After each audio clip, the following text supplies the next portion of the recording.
Hey guys, welcome back to Casual Card Games.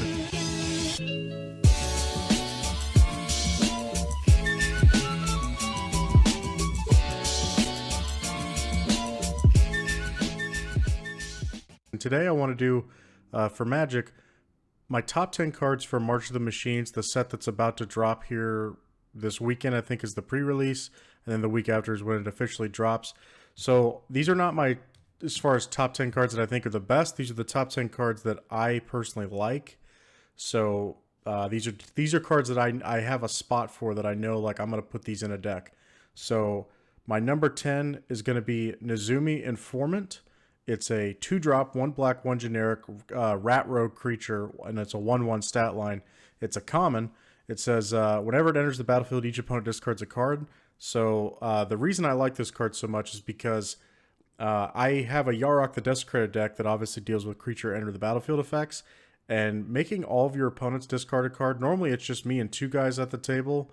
But if we can ever get a 4th, that's even more value. But repeatable, making everybody discard a card, that's great when they enter the battlefield. So this is now like the 4th copy of that card. Basically, there's 3 other creatures that do the similar thing. Elderfang Disciple from Kaldheim.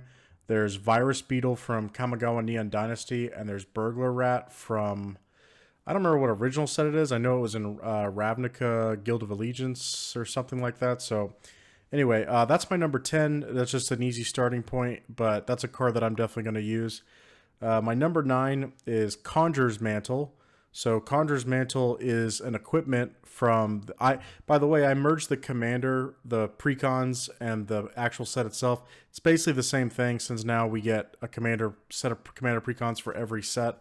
So Conjurer's Mantle, it's from the Precon. I think it's a Knight Precon, I'm assuming. But it's a 2-drop equipment, 1 white, 1 generic. It costs 1 to equip, and it says equipped creature gets +1/+1 and has vigilance. And then whenever the equipped creature attacks, you get to look at the top 6 cards of your library. You can reveal a creature that shares a creature type with that creature that you're equipping it with from among them, and put it into your hand. Put the rest on the bottom of your library in a random order. So this is really good for tribal decks. And I only run equipment in really 1 deck, and it is a tribal deck, and it's my Sir Gwyn Hero of Ashvale deck. I run that deck. I mean, obviously it's Night Tribal, but I do vampires with it. It's a deck that I'm still waiting to showcase on the channel. Here soon, I would hope within the next 2 weeks I'll have everything that I need to put that together. But it might take a little longer than that now that there's some cards coming out that I'll need to grab, which I'll probably have to order online. But yeah, so the reason why I think it works so well is obviously an equipment that's cheap to get out. Vigilance is a good ability to have. Sir Gwyn already has Vigilance, but any other knight I could equip this to. And then it just, every time it attacks, it allows me to kind of grab another knight. And that's, look at the top 6. Also, it says, because I do have just cards that are just pure vampires, it would be nice that, you know, I might just have a creature that's just a vampire, and I equip that to it, and then I can grab that. Or if I have a vampire knight, I can look at the top 6 and grab a vampire, but not necessarily a knight. So I really like that. So that's my number 9. My number 8 is a card that also will be going in that deck, but this one's a little more expensive. Well, actually, I guess those two are, so far, they're supposed to be pretty expensive just because they're coming from the Commander Precons. This one is Lochthwain Lancer. It's a 5-drop, 1 black, 4 generic. It's a 5/5 human knight with menace. And it says, whenever a non-token knight you control dies, each opponent loses 1 life, and you draw a card. So kind of similar to Midnight Reaper. Midnight Reaper, which Sir Gwyn players have used, and it just says whenever a non-token creature you control dies, draw a card and lose 1 life. This one is basically Midnight Reaper, except it only deals with knights. It has to be a non-token knight, not just non-token creature. But the reason I like it is because it's a 5/5 with menace for 5. So it's actually a better stat line, better body that you're getting on that kind of effect. And if we're going to be doing non-token knights, like I said, there's very few creatures that I run in my Sir Gwyn deck that's not a knight. It's very few. So I really like this. Like I said, the stat line alone, I'm like, I'm cool with that. A 5 mana, 5/5 with menace in my knight deck that's going to equip stuff. I like that.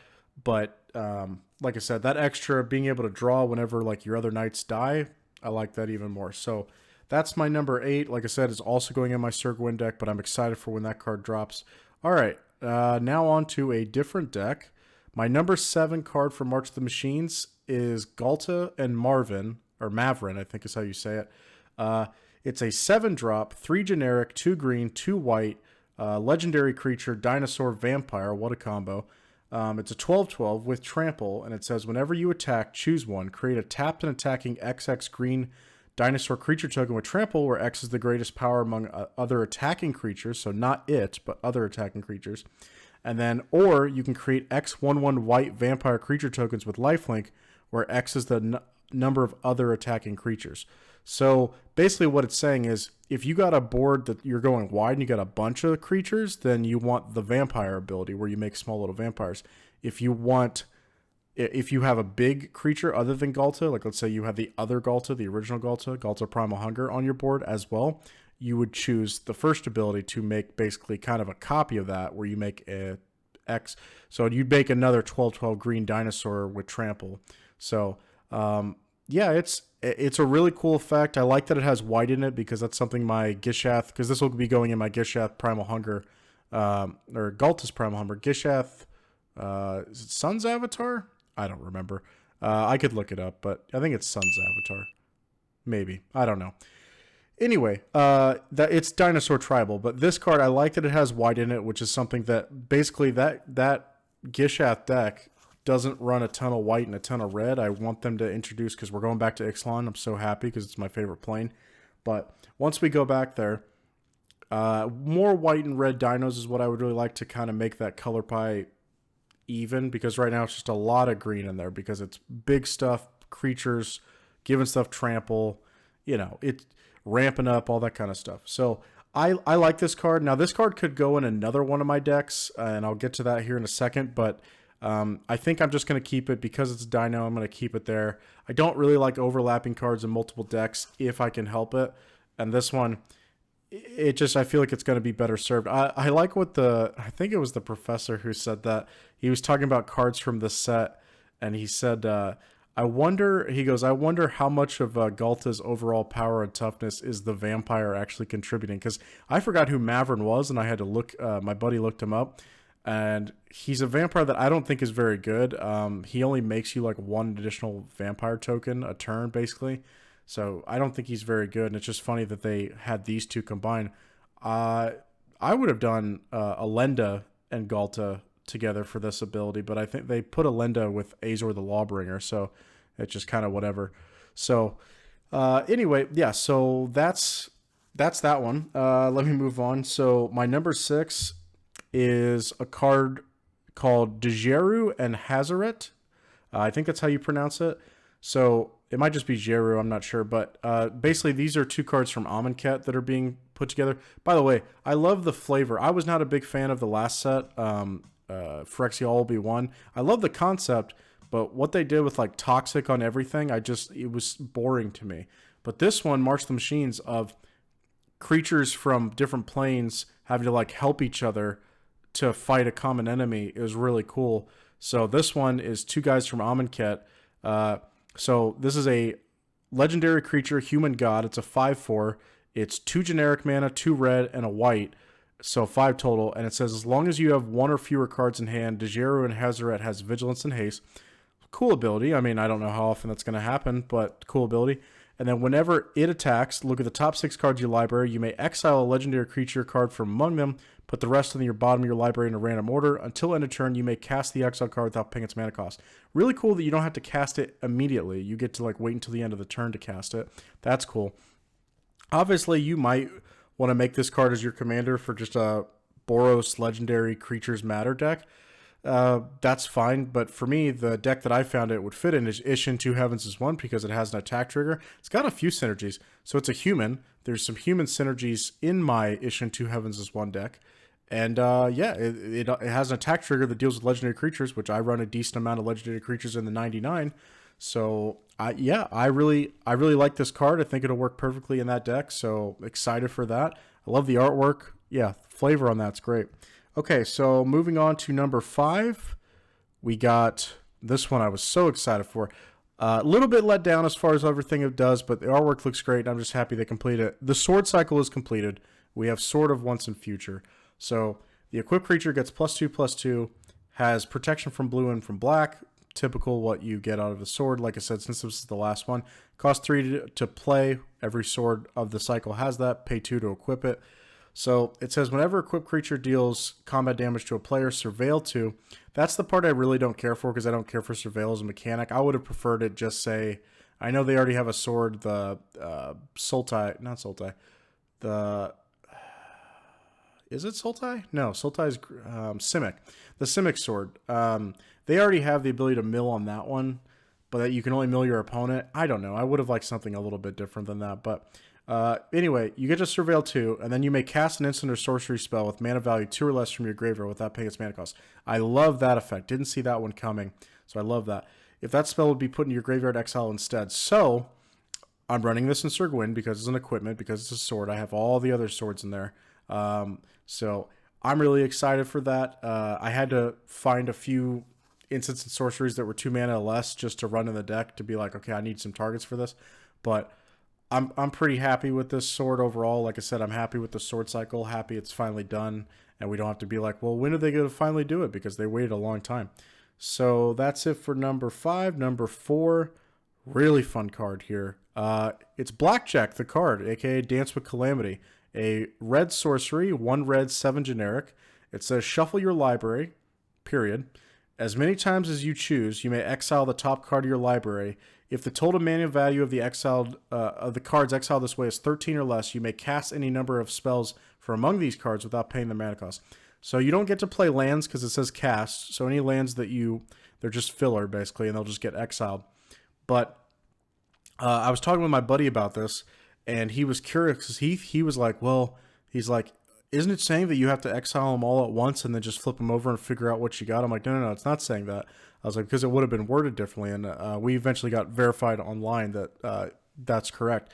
But basically, yeah, the whole point of this is Blackjack. So, you flip over a top card, you exile it. You're like, all right, let's see what I got. And, you might have a 6 drop. Then it's like, okay, well, like, I got a bunch of other low drops in here, which brings me to the deck that I'm going to be trying to run this in, is my Torwaki the Younger Spellslinger deck in Rakdos. So here's the thing. I run so many 2-drop or less instants and sorceries to do a little, pop that creature or burn this or whatever. So because it's kind of like me being able to count cards, but in Magic, so I know that my converted mana cost of most of my cards in there is 2 or less. So I feel like I'm going to get a pretty good idea of, how much I can keep going. Honestly, for me, if I get to like 10 mana, I'll probably call it quits there. Like 10 mana value, I'll probably call it quits and be like, let's call it a day and flip over my cards because I won off this. But I basically wouldn't accept anything. Like if I break even and I get like 8, if I'm still at 8 mana, that's the cost of Dance with Calamity. So like I want a little bit more than that. So I'd keep flipping. So that's the thing. I just want an advantage. But such a fun card. Could it blow up in your face? Absolutely. Just like Blackjack. You could flip over 2 cards and they could happen to be, 2 7-drops. Then not that I'm playing those in that deck, but in general, it could screw you over. But it's a fun card. I like it. It's fun. It's figure out how to make this work, which I've heard the professor talk about before, and I really agree with, is that we want, as Commander players, we want cards that Wizards of the Coast just goes, we don't know what to do with this. We don't have everything lined up with this. Just figure it out. This is kind of a quirky idea. Figure it out. Have fun with it. So I really like that a lot. All right, my number 3 card is Serac and Goreclaw. So this is a legendary human bear. It's a 6 mana card, 2 green, 4 generic. It's a 6/5 creature with trample. Other creatures you control have trample. That's great. Whenever another non-token creature enters the battlefield under your control, put a +1/+1 counter on it. It gains haste until end of turn, giving your other non-token creatures a +1/+1 counter, trample, and haste for 6, and it's a 6/5 itself. Perfect. So you could throw this into a bunch of other decks. Here's the thing. Got the perfect deck for it. My Kethis the Hidden Hand deck, which is a legendary, it's basically legendary creatures matter. I mean, there's a few legendary artifacts or whatever, but basically it's legendary creatures matter for graveyard synergies. So the better legendary creatures we have in there, and this card fully supports playing other non-token big creatures, giving them trample. There's not a whole lot of ways to give a Abzan deck, green, white, black, give it stuff haste. There's not a whole lot of things you can do without red. But this card gives us that, so I'm really happy about that, really excited to use this. Goreclaw is one of my favorite legendaries. I haven't found a deck to use him in. I was going to try to run him again in Kethis when I remake the deck. And that deck is coming. It's on its way, but it's not fine-tuned yet. Okay, so that's my number 3. My number 2 is another card that will be going in my Kethis the Hidden Hand deck, Yargle and Multani. Its stat line is perfect. An 18 power, 6 toughness creature. Yes, you heard that right. 18 power. Crazy. I think that might be the new record for how strong a creature is. Once again, love it. They're fusing Yargle with Multani, which is cool, and those are 2 really powerful creatures. So mana cost, it's 3 generic, 2 black, 1 green. So I love that. It's a legendary creature, Frog Spirit Elemental. It's got some flavor text. It has no effect, which is fine with me. I don't care. But throwing this in my Kethis the Hidden Hand deck, we have cards like Altar of Dementia, where I sack a creature, whatever its power is, I mill that many cards, or I choose someone to mill. So with Yargle, there's ways where you can keep bringing back creatures in that deck. So I could keep sacking Yargle to Altar of Dementia and milling people. There's cards, I mean, I don't know if I will run this, but you can definitely run like a Traverse the Outlands in that deck, where you can like go grab 18 basic lands and put them onto the battlefield tap because you control Yargle and Multani. So really excited to use this card. I know probably a lot of people, because this card right now, it looks like it's going to go for $1. Great value for me whenever I build that deck back up. But yeah, it'll be fun. Okay, and then my number 1 card, and the reason this card is number 1 is because in general, I do think this is the best card of the set, at least for me, because I'm not going to be running it in just 1 deck, but 2 decks, is the enchantment Tribute to the World Tree. It's 3 green mana. That's it. So it says, whenever a creature enters the battlefield under your control, draw a card. If its power is 3 or greater. If it's not power 3 or greater, you get to put 2+1/+1 counters on it. So I have 2 decks to put this in. The first deck I thought of is my Enchantment Matters deck, my Chuvasa the Sunlit deck, which has gone through some changes. It's never been uploaded on the channel. It's not done right now, but that's a deck that I'm also working on putting back together. And the cool thing about that deck is it's like 50% enchantments and 50% +1/+1 counters matter. So it's an enchantment +1/+1 counters matter, and this card is an enchantment that deals with +1/+1 counters and lets you draw cards. It's a great enchantment. I love it. The 3 green shouldn't be too big of a problem. So love that. And then the other deck I'm going to run it in is my Yarok the Desecrated deck, the deck I mentioned earlier. So why would I run that? Because it has an ETB effect. It says whenever a creature enters your battlefield, draw a card of its power 3 or greater. We have a lot of those. But also, I mean, yeah, if I have a smaller thing that enters the battlefield, I can put 2+1/+1 counters on it. But someone pointed out, this is just a better Elemental Bond, because Elemental Bond, it gives you the draw, but it doesn't give you the +1/+1s if the creature's not power 3 or greater. This does. So, yeah, I like that, and I want to try it in Yarok, and I think it'll be a lot of fun. I'll mostly be getting draws, because mostly the stuff that I'll flicker is bigger stuff to get better ETB effects, but so I should be able to draw some cards off that, and yes, that will get doubled if I have Yarok out there, or possibly something else out there. But that is the end of my list. Now, as far as honorable mentions, I'd have to look up the card real quick, but there's an Angel and Naya Colors. It's a team up as well, where it deals with +1/+1 counters doing burn damage. I do think that card's great. I just, as of right now, that's not a deck that I either want it, because that needs to be the commander, in my opinion, because it's meant to be built around. I don't really want to build that. I have 2 Naya decks already. I have a 3rd one in mind. I don't really feel like that's the direction I'd want to go, because I have +1/+1 counters with decks, and I have burn damage. My Torwaki deck that is about to get featured on the channel, that deals with burn damage, so I don't really feel like I need that. But anyway, that's it for my list. March of the Machines, like I said, I'm so much happier with than the last set for XLB1. I just thought that was a boring set. Be curious what you guys think down below. Comment, like, subscribe. I'll try to do more of these videos. I love doing lists. And yeah, have a good one.